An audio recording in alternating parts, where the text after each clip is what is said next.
Karibuni, asanteni, kwa kuwa nasi. Welcome, welcome, welcome. So,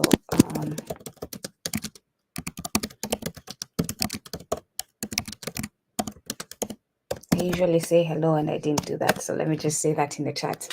Okay, so I wanted to change. Let's see whether we are going to do this because let's see.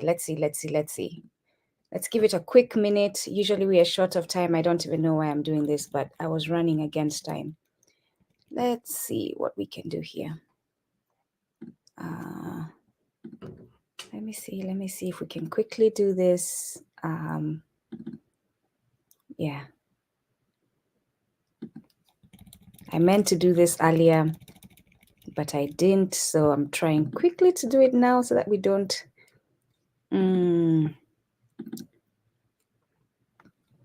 ban or waste time. All right, let's see whether that works. No, oh, shoot.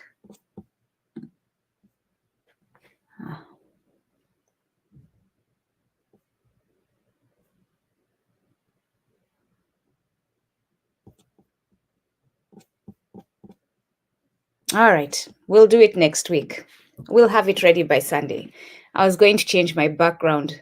You will see it when it's up. Sorry about that. So today we're going to cover, again, this is our political, we say history. I'm now trying to very much intentionally say our story through time, just because, again, his has been the European story, and we want to move away from that. It might seem like something petty, but these are the things that they're significant. So our story through time is what I'm referring to: history, civic education, and social education. A 6-month course that Kumbukeni is offering to the public, especially specifically WanaUbuntu, so that we can decolonize our minds, so that we can truly understand what the true cause of our state of being today is, and not keep blaming ourselves or keep going along with the false narrative that we are the ones to blame and the white man came to civilize us.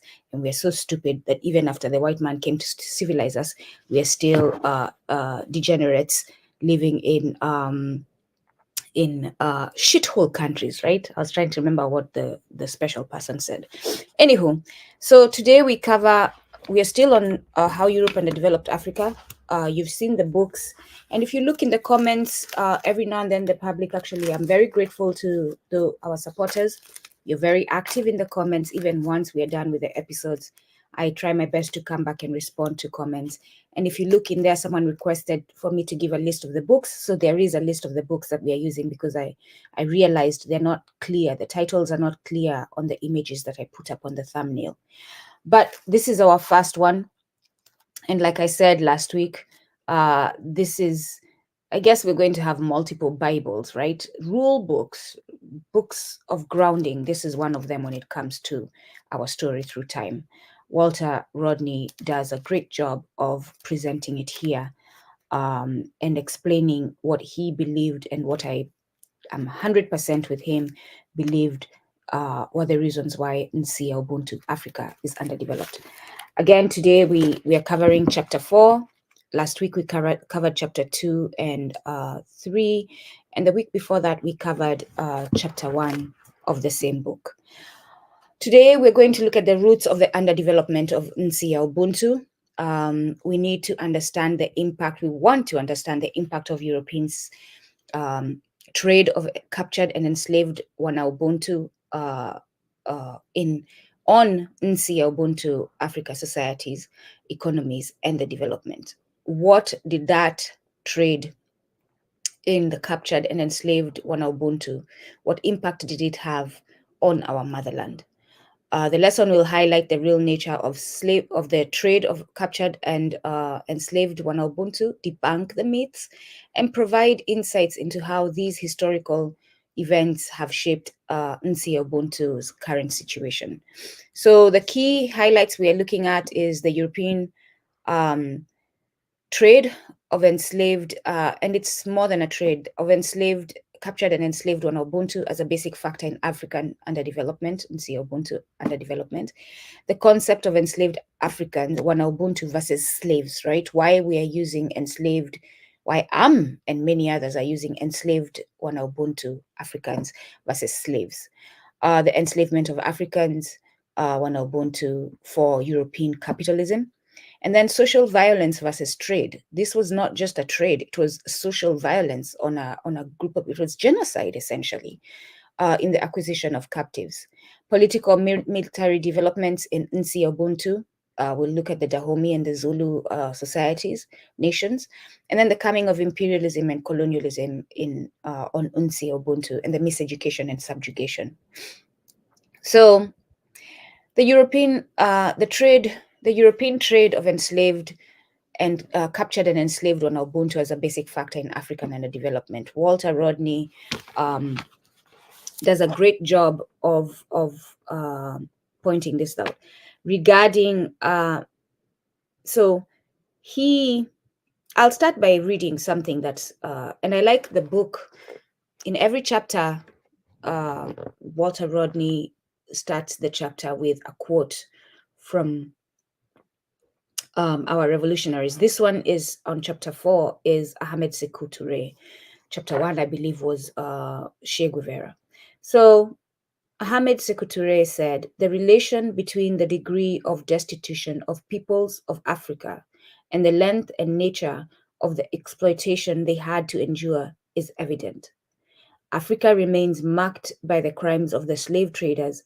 Up to now, her potentialities are restricted by underpopulation. So because the Europeans took away so many of us, and they still continue today, right? And unfortunately, with the help of the puppets they have placed in place, they have placed as leaders, as presidents in Ubuntu, they keep draining, right? WanaUbuntu, who could otherwise be used, including myself, as labor, as to serve Ubuntu and improve the economy back at home. So again, and each quote that Walter Rodney chooses for each chapter aligns with what he's going to speak about in the chapter. So the Europeans capturing, enslaving, and trading our ancestors as a basic factor in the underdevelopment of Ubuntu, right? The trade in captured and enslaved WanaUbuntu was not just an unfortunate event, right? It wasn't just an unfortunate, like, oops, we're sorry, which is what they've tried to do. The oops, we're sorry this happened, right? Let's move on, a lot of people. But it was a fundamental cause, a fundamental and intentional cause of Ubuntu's underdevelopment. So before European contact, Ubuntu had diverse and thriving societies. The trade in captured enslaved WanaUbuntu, driven by European greed, devastated our societies, causing a significant population drain and disrupting economies, politics, and culture. So Walter gives the example of Portuguese. Let me see whether I can get it. In the western side of Ubuntu, right? They intentionally closed trade routes, so that they could build their own, they could focus or center the trade on European gains, right? So that they could take control of that trade. They prevented, through policy, through violence, prevented our people who had already started trade routes in that area from continuing those trade routes. And therefore, underdeveloping our progress, our civilization as we had it then. Here, the Dutch, sorry. This is the Dutch, 128, page 128. So intentionally sabotaging efforts of Ubuntu, right? They say they came to civilize us, but we see that we were civilized and they intentionally sabotaged. So page 128 for those of you who are following. The Portuguese. The Portuguese set up a fort at Axim near Cape 3 Points to serve gold trade with the hinterland, and one of its functions was to chop the cast west coastal African trade. They banned Axim residents from going to Cape Lahu. So one area is told you can't go to that other your neighbor, and they stopped canoes from Ivory Coast from traveling east beyond Axim. The purpose was obviously to make both areas separate economic entities exclusively tied to Europe. So, just like they do today in the IMF restrictions and conditionalities, where they say Uganda and Kenya cannot have trade in this and that, and it is up to us to push back, right? Up to the people who are signed as leaders to push back and say, we are not listening to you. South Africa and Zimbabwe cannot get into something because if they do, they're going to be sanctioned. Those are the things that they did even back then, right? The above, Walter Rodney continued to say, the above mentioned African commerce proved to have deep roots. The Dutch found it still going on when they took over Axim in 1637. The servants of the Dutch West India Company, which was operated in the Gold Coast, wanted to put a complete stop to the African trade. And when that was not achieved, they tried to force the people of the Ivory Coast to buy a certain amount of Dutch goods. The Dutch ruled that each Axim canoeman going to Cape Lahu should carry Dutch goods worth at least 4 ounces of gold. The purpose was to convert a purely inter-African exchange into a European African trade. We see that today, right? With the free trade agreement. The free trade agreement is only free to the Europeans. It is also worth noting that there is a type of false or pseudo integration, which is a camouflage for dependence. In contemporary times, it takes the form of free trade areas in the formerly colonized sections of the world. Those free trade areas are made to order for the penetration of multinational corporations. From the 15th century onwards, pseudo integration appeared in the form of the interlocking of African economics over long distances from the coast so as to allow the passage of human captives and ivory from a given point inland to a given port on the Atlantic or Indian Ocean. To a given port, why? Because it is going outside of WanaUbuntu to Europe and other destinations. For example, captives were moved from Congo through what is now Zambia and Malawi to Mozambique, where Portuguese, Arab, and French buyers took them over. That was not genuine integration of the economies of the African territories concerned. Such trade merely represented the extent of foreign penetration, thereby stealing local trade. So that's what Walter is saying. Them moving through Congo, doing trade, going to Zambia, doing trade, going to Malawi, doing trade, going to Mozambique, doing trade, and to the port in Mozambique was not so that they could improve the economy of Congo, Zambia, Malawi, right? No, it wasn't. It was just a trade route. It was for the convenience of them getting to the destination. So even today, for example, the Chinese building the railway from Nairobi to Mombasa, and you see there's no other one that has been built so far, right? It's been stalling, is not necessarily to help Kenya or to improve the trade within Kenya in those areas where the rail covers. No, it is for them to get what they want from one destination to the other where it can be shipped to them. So we have to be willing to see all corners, right? All sides of the triangle, not just look at the triangle as a whole and say, oh, they helped. They're building railways, they're building schools, they're building that. What is the purpose of that, right? For example, we will talk about it today also. We see that the purpose of building schools is to miseducate us. So it is not necessarily to help us. Then we look at the concept of enslaved Africans versus slaves, right? This is something we have, and I'm glad to see more and more videos of WanaUbuntu online emphasizing this. We have to stop referring to ourselves, our ancestors, as slaves. They were not slaves.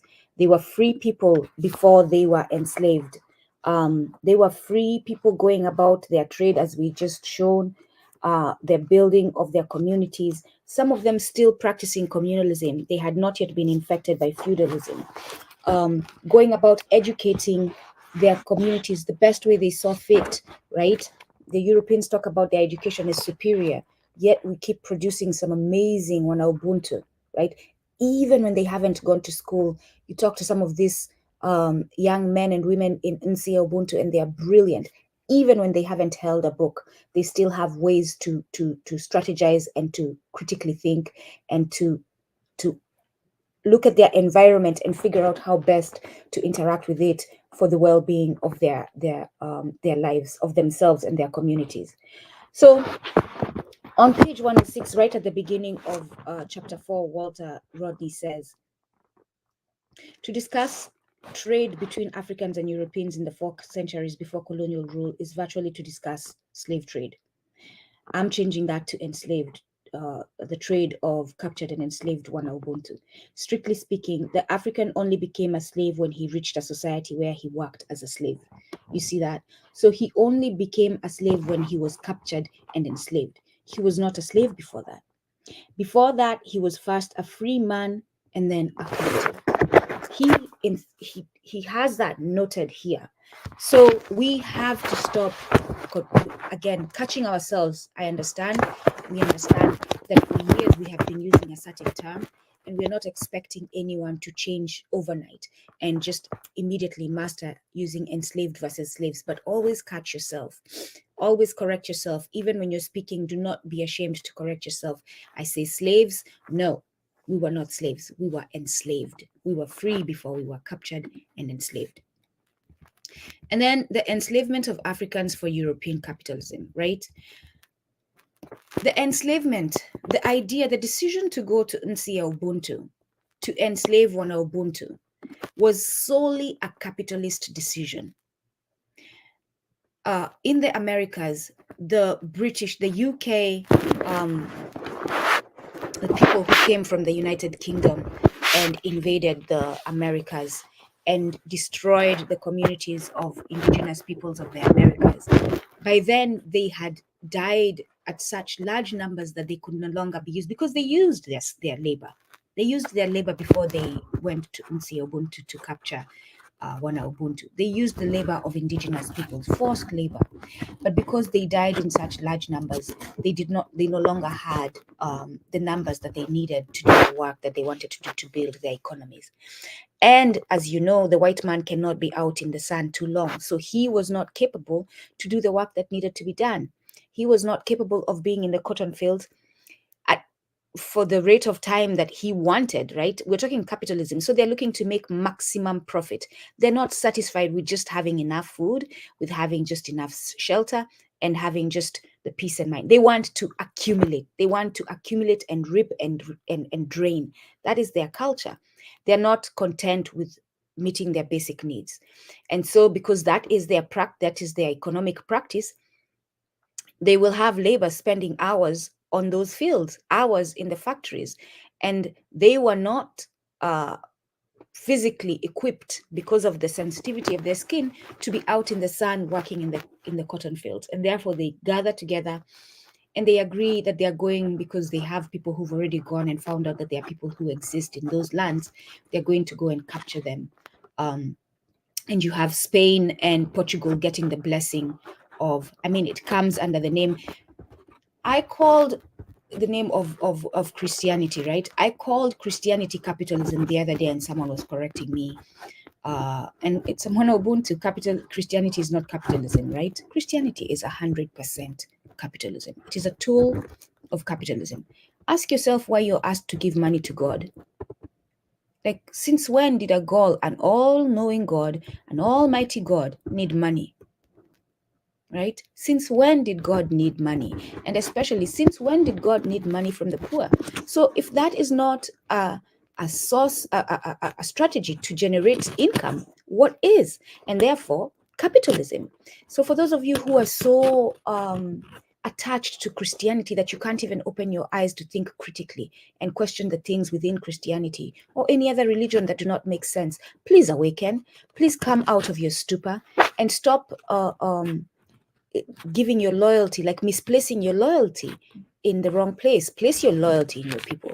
Place your loyalty in your liberation. So this is the challenge. This is the challenge I'm bringing to you.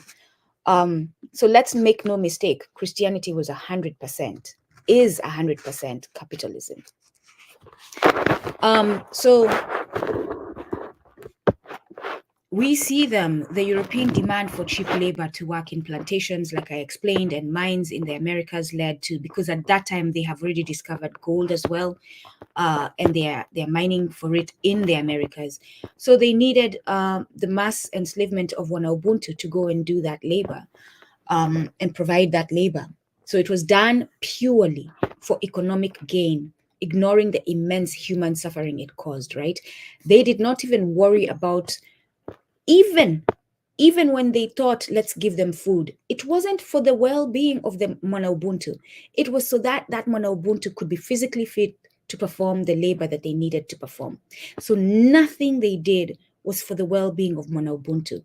Even their Bibles, even the whatever other things that they brought to us, it was intentionally designed to change our mindset so that we were obedient, and we didn't question what they were asking us to do or what they were forcing us to do.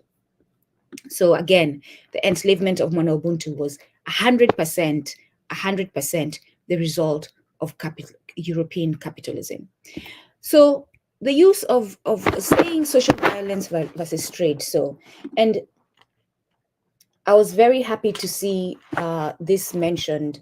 I believe it is in the book, where Walter says the Europeans have in their books, their historic, their records of our story, their version of our story through time, in their books, they have no problem saying the Arab slave trade.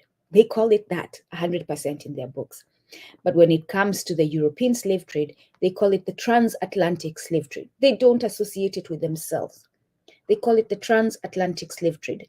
And Walter is refusing to do that. And he's putting the responsibility where it belongs and saying the European slave trade. The European trade of captured and enslaved WanaUbuntu. What does that do for us? It's not just a name. It helps us and generations to come identify who it is that was at fault, who it is that put our ancestors in captivity, who it is that enslaved our ancestors. If you say transatlantic slave trade, transatlantic to where? Transatlantic by whom? So when it comes to reparations, those of you who are fighting for reparations, you have no one to indict, right? You have to identify the criminal for you to be able to indict someone, to have someone to indict. And therefore the importance in saying that this is a trade that was orchestrated and designed by Europeans and carried out by Europeans. So again, specifically saying that this was not just a trade, it was social violence. The process that they used to obtain WanaUbuntu captives was not trade. The trade is the end process, right? But it was the Europeans and their WanaUbuntu collaborators and Arabic collaborators used warfare. They used trickery, right? You have them offering booze, alcohol to chiefs, and those chiefs, under their drunken stupor, end up signing treaties that gives up their people for enslavement, right? And when they wake up from their drunken stupor, they find out that they have signed a document that they cannot go back on, because at that point their guns pointed on them. So banditry and kidnapping to capture WanaUbuntu. This trade was in reality a violent plunder that disrupted entire societies, leading to a loss of life, displacement, and societal instability. So the trauma is not just, and Dr. DeGroy has written a book, Post-Traumatic Slave Syndrome. That trauma, post-traumatic slave syndrome, and it should be post-traumatic syndrome of enslaved WanaUbuntu. Again, moving away from that term slaves, because we weren't slaves, we were free people. That is the goal. We're trying to show that we were free people before they captured us and enslaved us. So the trauma is not just on those who were taken abroad. The trauma is not just on those who are in the United States, because we tend to have that practice of wanting to show or prove that our trauma is better. Like in one location, we were more enslaved, we were more tortured, it was more traumatic, right? As if it means anything in the grand scheme of things.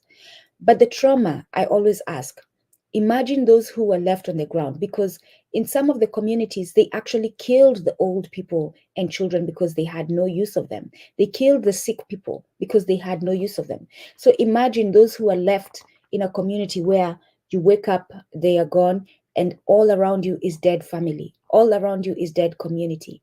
And all around you is people who've been taken, your uncles, your aunts, your brothers, your friends, your lovers, your partners have been captured. So imagine the trauma on the communities then. And then think if that person going through that trauma is going to be inspired now to get up and innovate, to get up and come up with technology, right? No, they're going to go through the process of depression, a process of grieving that is going to take them away, Eve, despite their brilliance and their intelligence, from being innovative and therefore affecting their economy. So again, warfare. The European demand for captives encouraged constant warfare among WanaUbuntu. So because some of those communities, they were forced by the circumstances of survival to engage in the practice of capturing their fellow WanaUbuntu and selling them to Europeans.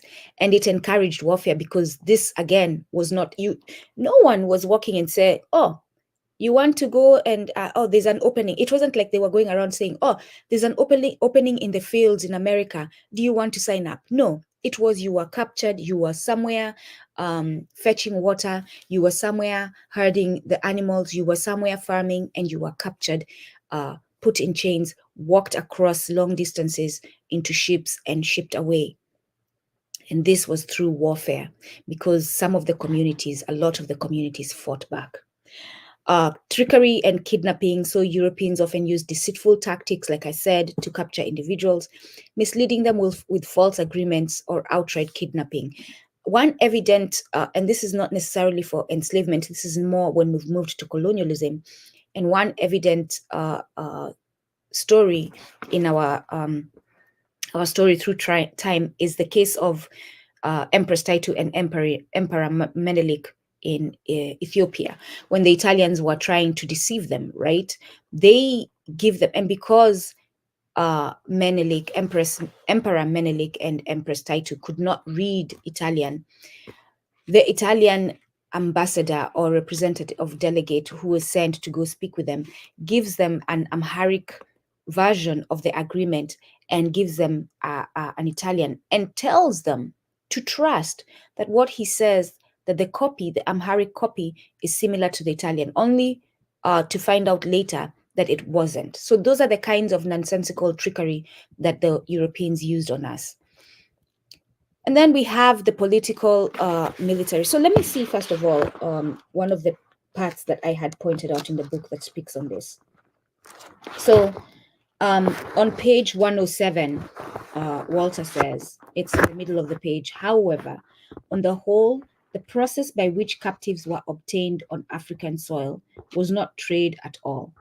It was through warfare, trickery, banditry, and kidnapping. When one tries to measure the effect of European slave trading on the African continent, it is essential to realize that one is measuring the effect of social violence rather than trade in any normal sense of the word. Why is this important? Because then we can address the mental impact, right? Because then we can address the economic impact, because then we can address the health impact of that social violence. And we're not just sitting here as if we are businessmen talking about trade. Trade minimizes the impact of what they did on our people.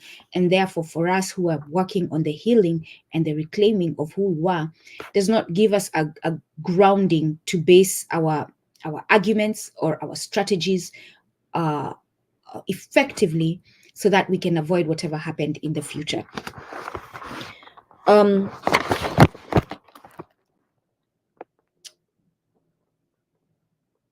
Yes, so part of that is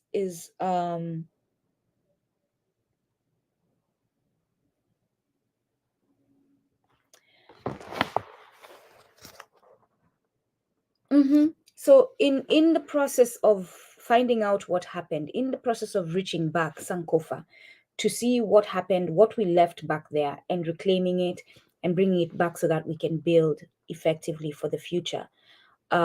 Walter says, let's not trust their data. That doesn't mean don't use it. Use it, but back it up with other things that are based on WanaUbuntu research, right? Because their data is full of lies. Their data is full of manufacturing of false narratives. So let's not rely solely on their data. So continuing on the fact that this was social violence, on 108, Walter Rodney says from 1445,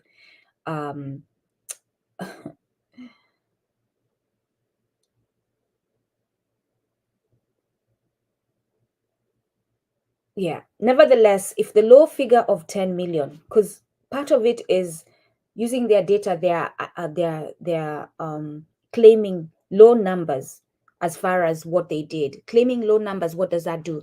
It takes away the impact on, again, the labor drain on the continent, right? If you say you only took 1 million people, 10 million people, and you took 1 billion, that does not show the true impact of how you underdeveloped that region. So nevertheless, if the low figure of 10 million was accepted as a basis for evaluating the impact of slaving on Africa as a whole, the conclusions that could legitimately be drawn would confound those who attempt to make light of the experience of the rape of Africans from 1445 to 1870. On any basic figure of Africans landed alive in the Americas, one would have to make several extensions, starting with a calculation to cover mortality in transshipment, the Atlantic crossing or Middle Passage, as it was called by European slavers, was notorious for the number of deaths incurred, averaging in the vicinity of 15 to 20%. There were also numerous deaths in Africa between time of capture and time of embarkation, especially in cases where captives have to travel hundreds of miles to the coast. Most important of all, given that warfare was the principal means of obtaining captives, it is necessary to make some estimate as to the number of people killed and injured, I was saying, right, on the continent, so as to extract the millions who were taken alive and sound. The resultant figure would be many times the millions landed alive outside of Africa, and it is that figure which represents the number of Africans directly removed from the population and labor force of Africa because of the establishment of slave production by Europeans. In other words, what Walter Rodney is saying. So where is it that they recorded the number of WanaUbuntu that they had captured and enslaved? Was it on the ground in Ubuntu when they actually captured them right after the whatever war activity that they have? Did they pause to take down numbers and names, or did they walk all the way to the ship? Was it at the ship that they did that, or was it once they got to their destination that they took down names and numbers? We know through the ports and the evidence there, right, the different monuments that are there, that these numbers were recorded once they got to their destination. So in terms of having an accurate record of how many people you've taken, you're not counting those who died when you actually attacked the nation or on the ground. You're not counting the old people, the young people that you killed on the ground. And then you're not counting the number of people who died while you were transporting them, forcing them to walk miles in chains, not feeding them, not caring for them, from wherever you captured them to the shores, so that they can get on the ship. And then you're not counting the number of people who have died on the ship as you transport them to the destination abroad. So all those millions are not accounted for in these numbers that the Europeans are claiming are the total numbers. Another minimizing, I'm looking at the chart, another minimizing factor associated with Eurocentric enslavement. They suggest that Africans were enslaving other Africans before Europeans showed up. This may be true, but the type of enslavement was different. Also, if I traded enslaved you, it is likely under the imprisonment that you will engage them similar to the way we engaged them upon and after the transaction. This is true, especially, so that one point that you submitted, that they weren't being enslaved, they were being captured because it was important to grow your numbers in society, again, for economic growth. And eventually they were they were assimilated into the communities that, and some of them even took significant positions in those communities. So it wasn't enslavement for the dehumanizing nature, for the you don't care about their health and how they are dying, for breeding, right? Once WanaUbuntu get to the to the United States, they're used for breeding. The women are raped. It wasn't that. It was so that those nations could grow again. We see the isiZulu doing this, could grow their nations, and therefore have large military structures, have labor that could perform the work that was needed to be performed to grow the economy. If I sell you a chicken, I don't think you are taking the chicken to use it carrying off a water vessel. Hey, listen, this is true. If I sell you a chicken, for all I know, you're going to go breed chickens, more chickens. For all I know, you're going to go start a farm for chickens. And if I eat chicken, the worst that I can envision is that you will be eating those chickens. But if you're in my society also, even if you're not in my society, because this is my practice, I'm thinking that you're going to be humane in the way that you kill those chickens and consume them for nourishing, right? So I, especially because I don't know your culture, I don't know that you're going to be this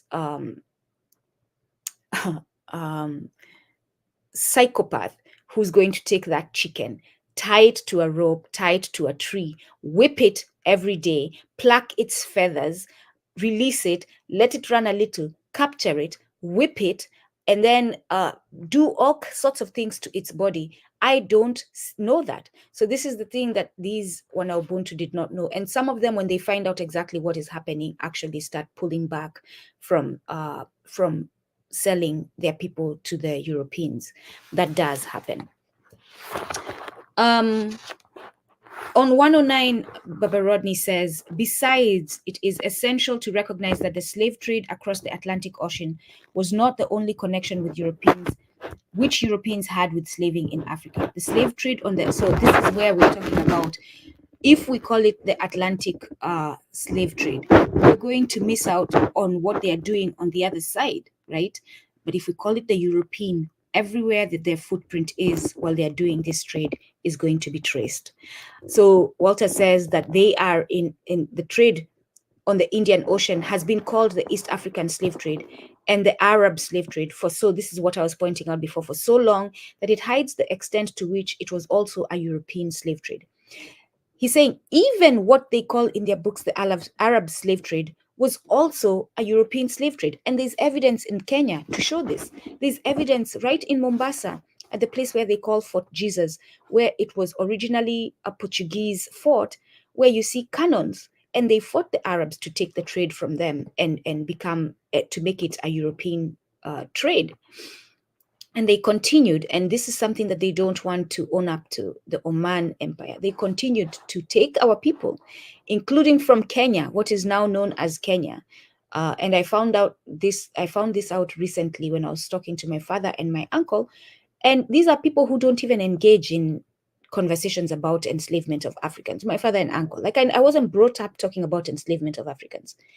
I wasn't brought up talking about race, but on that day that I intentionally asked them to tell me about our ancestors and our story through time, our family story through time, they tell me about my grandfather, whose land was taken from him by my great grandfather, whose land was taken from him by the Europeans, and my grandfather having to travel miles to find a new place to settle his family. But also they tell me that during those days, Wakamba were taken and enslaved because we were long distance traders. So we traveled from Cumberland all the way to the coast to trade, and we were captured. So this is something that is not, to say to a Mkamba today, I'm certain that most Kambas do not think that their ancestors were enslaved, but they were. And the Europeans are very much a part of this because they also had business, right? Business. Capitalism was also happening in India. So even if they're being sent to India, who are they working for? They are working in the spice farms to benefit the economy of Europe. So he says, The slave trade on the Indian Ocean has been called the East African slave trade and the Arab slave trade for so long that it hides the extent to which it was also a European slave trade. When the slave trade from East Africa was at its height in the 18th century and in the early 19th century, the destination of most captives was the European-owned plantation economies of Mauritius, Reunion, and Seychelles, as well as the Americas via the Cape of Good Hope. Besides, Africans laboring as slaves in certain Arab countries in the 18th and 19th centuries were all ultimately serving the European capitalist system, which set up a demand for slave-grown products such as the cloves grown in Zanzibar under the supervision of Arab nurses. So, again, they had their hands and their footprint on every location. The political military development in WanaUbuntu, right? This goes back to civilization where we talk, and also the importance of noting this is so that we can understand, because today we are claiming that, oh, we can't fight the European, oh, we can't fight the West, oh, we are not capable to fight the West. But Walter is showing us that we were capable of fighting the West, and although we lost that battle, we were capable. And now we need to go back, find out how we did it back then, but also how we can improve today based on the threat that we face, based on the technology we know that they have. What do we need to do to be able to face them and win this battle this time around? So he points out that even before the Europeans came, let me just find the page quickly, excuse me.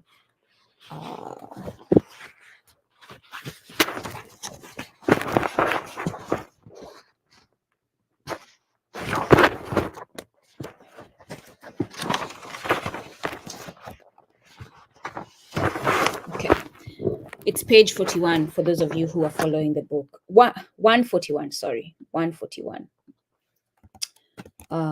So the kingdom of Dahomey had a well-organized, I give two examples, Dahomey and Zulu, right? The isiZulu. The kingdom of Dahomey had a well-organized military structure, including an elite corps of female warriors known as the Dahomey Amazons. Even before European influence, the kingdoms, and by the way, they are known that in European records, the kingdom's military prowess was initially directed towards consolidating power and defending its sovereignty. Like I said before, it wasn't originally for enslaving their fellow WanaUbuntu. It was to get numbers to consolidate their power. It was to get numbers to build their power. It was to get, I'm not saying this is right, I'm saying what the purpose was for what they did. It was to build large nations so that they could defend themselves from anyone who was attacking them. And it helped because at first they were able to, and a lot of WanaUbuntu nations were able to defeat the Europeans until the Europeans introduced unfair strategies. For example, they had the Maxim gun, which was releasing multiple bullets at a time. Therefore, it could wipe a multitude of WanaUbuntu who were moving towards them, right? While they were standing from a distance, they could destroy a multitude of WanaUbuntu. So they have the unfair advantage at that point. They weren't fighting combat, hand-to-hand combat. And that's what gives them the advantage. Otherwise, they would have been defeated if they were fighting, and especially on this second example with Shaka Zulu and the Zulu nation. So the Zulu nation, again, I'll read 141 before I move on to the Zulu nation. Two unique innovations set Dahomey off from its African neighbors and even gives it a special claim within the context of feudal or semi-feudal military organization. Firstly, Dahomey encouraged young boys to become apprentices of war. By the age of 11 or 12, a boy would be attached to a veteran soldier, helping to carry his supplies and observing battle. The second innovation, and the one that was more widely commented upon, was Dahomey's utilization of its female population within the army. Apparently, the wives in the royal palace started off as a ceremonial guard in the 18th century, and then progressed to become an integral part of Dahomey's lighting machine on terms of complete equality of hardship and reward. Dahomey's population in the 19th century was probably no more than 200,000, and the state consistently managed to send 12 to 15,000 actives on its annual campaigns. Of those, it was estimated in 1845 that some 5,000 were women, the so-called Amazons of Dahomey, who were feared for their ferocity in battle. So again, even before the European has come in, we have established military structures that are well structured and innovative. And when it comes to innovation, I will give this example. If I see whether I marked it. Sorry, bear with me.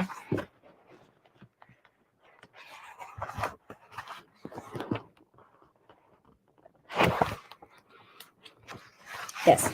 So the Zulu kingdom under the leadership of Shaka Zulu, and we've had Mama Kanyisile talk about this.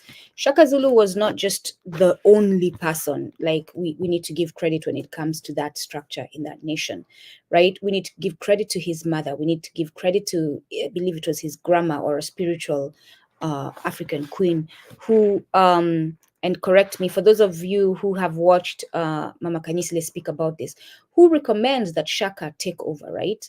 Because Shaka is young when he's assigned to lead. And therefore, under his leadership, they developed advanced military tactics and organizational strategies independent of European contact.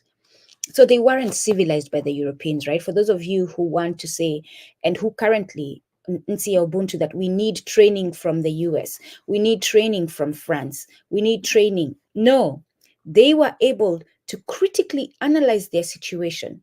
He was able to sit and use the intelligence that he had to strategize and to build strategies, war strategies that were able to help them win for several years before they were defeated by the Europeans, again, with that unfair advantage of having guns that they did not have. So these strategies were essential for maintaining. He also innovates the short spear, right? And the shield that were very effective in combat. These strategies were essential for maintaining their territorial integrity and resisting both neighboring African WanaUbuntu groups and later European encroachment. So we're saying this demonstrates that WanaUbuntu states had their own robust systems, is why we're pointing this out, of governance and defense, challenging the notion that WanaUbuntu military development was solely a response to European aggression. And these structures were crucial in shaping their responses to the slave trade and later colonial invasions, showing that we, our ancestors, had agency and resilience, and they fought back. We didn't just lie down and allow ourselves to be captured. Then we have the coming of capitalism, of imperialism and colonialism, right? This is from page 160. After the trade in captured and enslaved WanaUbuntu, Europe moved to a new phase of exploitation, direct colonization. And by the way, Europe does not stop the trade of WanaUbuntu just because they think, oh, it's inhumane, let's be nice. No, it is also, again, because of capitalist means, right? Ends, interests. So they realize that what they're doing is killing their labor, right? I'm talking about our ancestors, but I'm using this language to show you their perspective. Is killing their labor. They're moving to industrialization. So they need to figure out how to use this labor now for this new phase of capitalism, which is industrialization. They have industrialized, so they have machines that are picking the cotton. So they no longer need the WanaUbuntu to pick the cotton. They have different equipment that is doing certain things that the WanaUbuntu was doing before. So they no longer need that.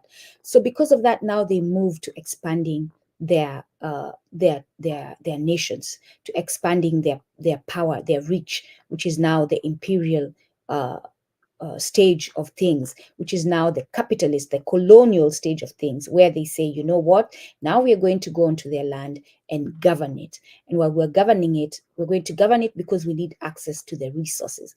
We need to be the ones who are governing how the resources will be taken out and how they will be priced and how they will be brought back. We need to be the ones who are governing how the trade routes will be structured. We need to be the ones who are governing how the labor will work. So we need to put together an education system that is going to make them understand that they are our labor and they must not demand equal pay with us. And we are superior to them because they are inferior. They deserve a low pay, and they deserve to be treated a certain way. So these are the efforts. And so the transition from the slave trade to colonization marks a shift in European strategies to control Ubuntu resources and labor. This period it saw the formal occupation and exploitation of Ubuntu territories, further entrenching underdevelopment. It was an intentional design strategy to expand their areas of governance and power. So they are coming to claim that this is their land. And again, we call it, to this day, it's as if we don't learn. We call it the White Highlands, right? They claimed those were their highlands, and we still again that submission is true, but right now we are trying to show how we can add it. Yes, we can add it. Even that innovation had to do with us. Even that innovation, our people played a big part in that innovation, yet they continue to treat us and subjugate us, to treat us unfairly and subjugate us. So yes, it's a good point. A lot of those innovations have been proven were done by WanaUbuntu, who had been enslaved, who were descendants of enslaved WanaUbuntu in the United States. So on page 160, Walter Rodney tells us, to elucidate the main thesis of this study, it is necessary to follow not only the development of Europe and the underdevelopment of Ubuntu Africa, he says, but also to understand how those two combined in a single system that is capitalist imperialism. Again, the enslavement of our people for the development of Europe, and then the draining of the resources, both human and non-human, from Ubuntu were both part of the capitalist imperialism. So when I say capitalism must go, this is the reason why. Because capitalism is the source of enslavement of our ancestors. Capitalism is the cause of our subjugation today. Capitalism is the cause of our oppression today. And therefore, if we're going to say we want to liberate ourselves, the thing that causes our lack of liberation must be gotten rid of.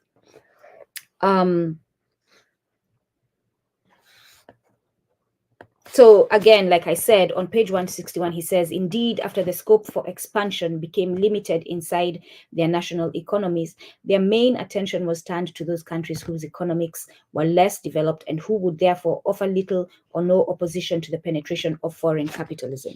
That penetration of foreign capitalism on a worldwide scale from the late 19th century onwards is what we call imperialism. So expanding capitalism from their areas or the borders that they had claimed, the United States, Europe, and all that, bringing it to Ubuntu, taking it to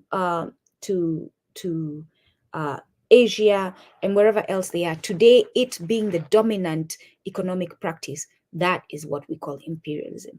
And then today, like I have recommended for you all who can get access to this book, please get Confessions of an Economic Hitman, because even today they continue that expansion strategy where they are expanding capitalism through now forced, and I say forced because these economic hitmen, they produce false numbers, right? They lie to the nations that they go to, or you need to build this and that. You need to build an electrical plant, and we think that your economy is going to grow by this amount. And the numbers are so, like, they're not accurate. They are over, what's the word? I'm missing the word right now for those of you who are grounded in English, who can remind me. Projection. They're projected at a higher number than they truly are, right? And therefore, these people end up signing contracts with, and by the way, these situations, you are advised, right? By the way, if you refuse, then the CIA dogs are released. So which is why I'm calling it forced. So they start with their economic hitmen, who appear to be economic people who are just doing business, right? They're there to sell contracts between their nations and your nation. Free trade, right? We are doing a partnership, trade partnership. But a lot of those nations who have refused those agreements have been attacked there. After that, you'll see there's a coup. So the CIA is the next strategy after that. They are dogs that are out there doing their bidding is the next strategy. So if you do not accept the good Mzungu who comes to tell you to do this and that to build your economy, then they send the dog to bite you and kill the leader who refused that expansion. And this is going on till today. And another strategy they use is also the IMF restrictions and the IMF conditionalities that we were talking about, in the World Bank. Please do not forget the World Bank is an entity in this. And that dependency that is created by, again, those restrictions on foreign trade stops you from developing your nations, WanaUbuntu, and the South Americas, the Southern Americas. And then we'll talk about quickly the miseducation, right? The intentional miseducation of WanaUbuntu. So European colonial education systems were designed for one purpose only: to miseducate WanaUbuntu, to produce labor, to perpetuate our subjugation, right? The education provided to us under colonial rule was intended to create a class of people who would serve European interests, right? They start right from school. You remember, those of you who went to school on Ubuntu, there was a monitor, there was a prefect, there was a this, right? And those people are considered more special. We were. In fact, in the school that I went to, you even have a special sweater for the prefects, right? One of the schools in high school, we used to wear a maroon sweater, a dark gray skirt, a white blouse, and the prefects and the monitors and all that were assigned gray sweaters, which went very well with the gray skirt. So it gives you a status in society. It gives you a position where you appear to be better than. I'm not saying that you're saying you are, but society, that society that is structured that way, it makes those who are below you, those of us who are wearing maroon sweaters, feel like we are less than you who's wearing the gray sweater that matches the skirt. Like small things like that. And so they start that creating of a special class way from within the schools, not just through graduation and the paper that you're going to show once you graduate, and therefore now you can go to law school, you can go to this, and therefore having more access. But even within the schools, they had already started creating those that class of people. And this class of people is used intentionally to continue their, to support their interests, to defend their interests. They are the gatekeepers today. So when those of us who awaken, those of us who decolonize mentally, start pushing back, those special class of people are the ones who come and tell you, we have a situation going on. You know, this came up recently where we are trying to explain to some people that we should move away from how we refer to ourselves with titles, right? And one of the people is fighting this.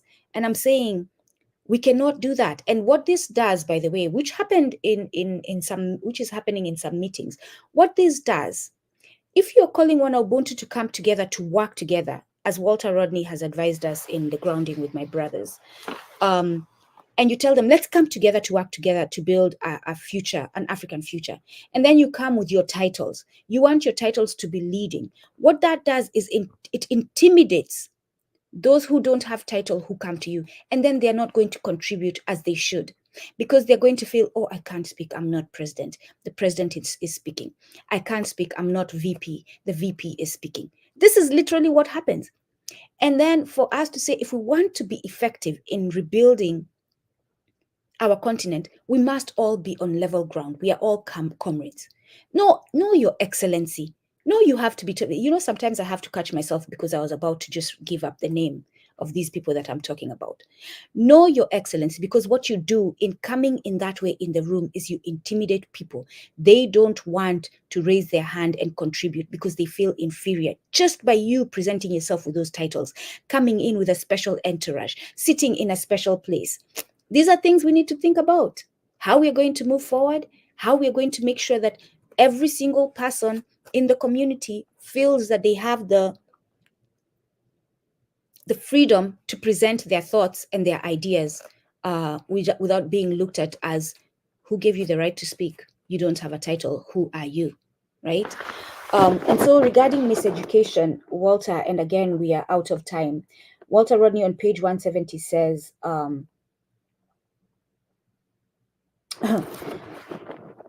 however, the education process also meant, let me start from a higher place.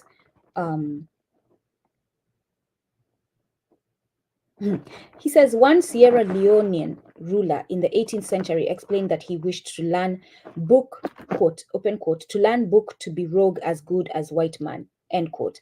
And there were many others who saw the practical advantages of literacy. However, the education process also meant imbibing values which led to further African subjugation.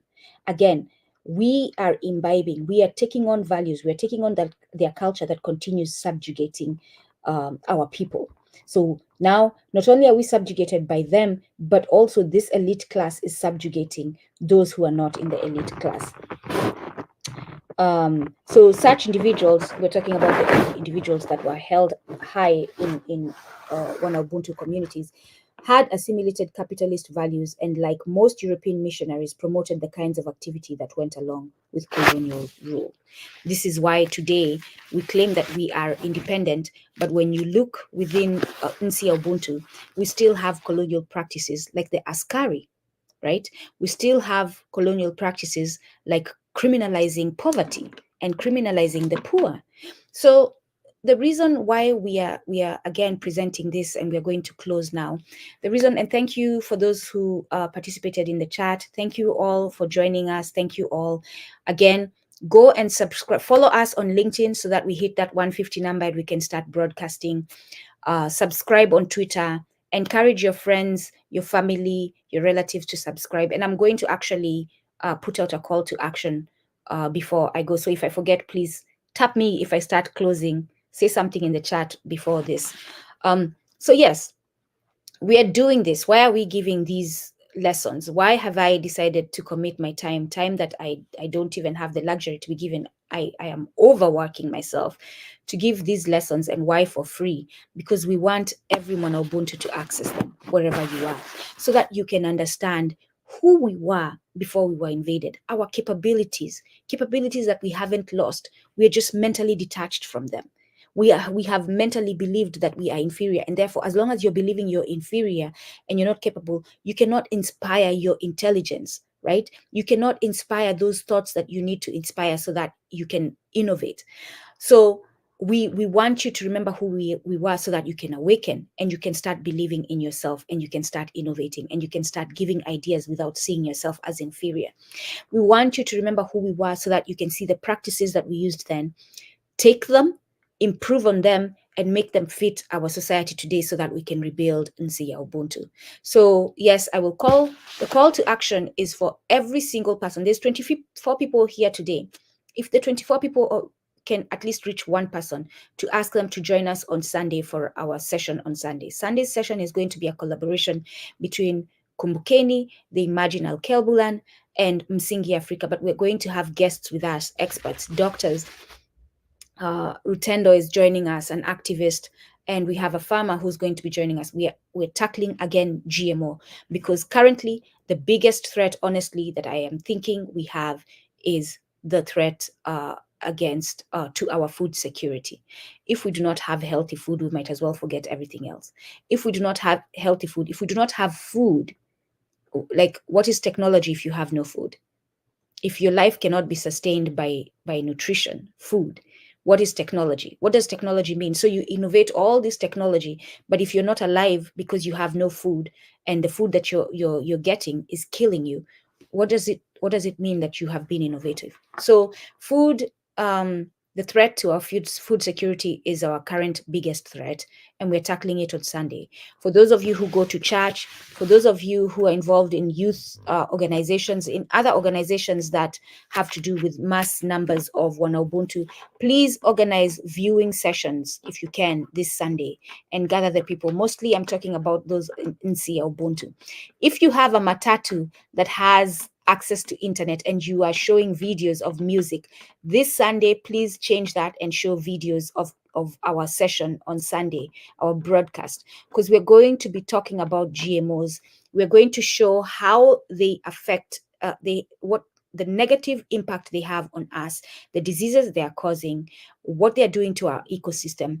And then we are going to mention also the companies, so that you know when you go to the store and you see, and please be intentional when you go to the store to buy your seeds, to buy your fertilizer, and see what the trademark, what the company, the emblem, the logo is, so that you can know, you can identify these companies that we're going to be naming this weekend. So please join us on Sunday. Again, we're going to be talking about GMOs and the harm of GMOs to our ecosystem, to our well-being, to our health. Asanteni, siku njema. And don't forget, this lecture is followed up by a Twitter space every Monday. So we're going to have a Twitter space discussing what we discussed today, this Monday, same time, 10 a.m. Eastern Standard Time, on Twitter, on Kumbukeni, which is at KumbukeniD. Follow us on Twitter, follow us on LinkedIn, subscribe here, help us grow so that we can continue to do this work. Asanteni, siku njema, kwaherini na kila laheri. Kila laheri is all the best in everything you do that is in Ubuntu. Kwaherini.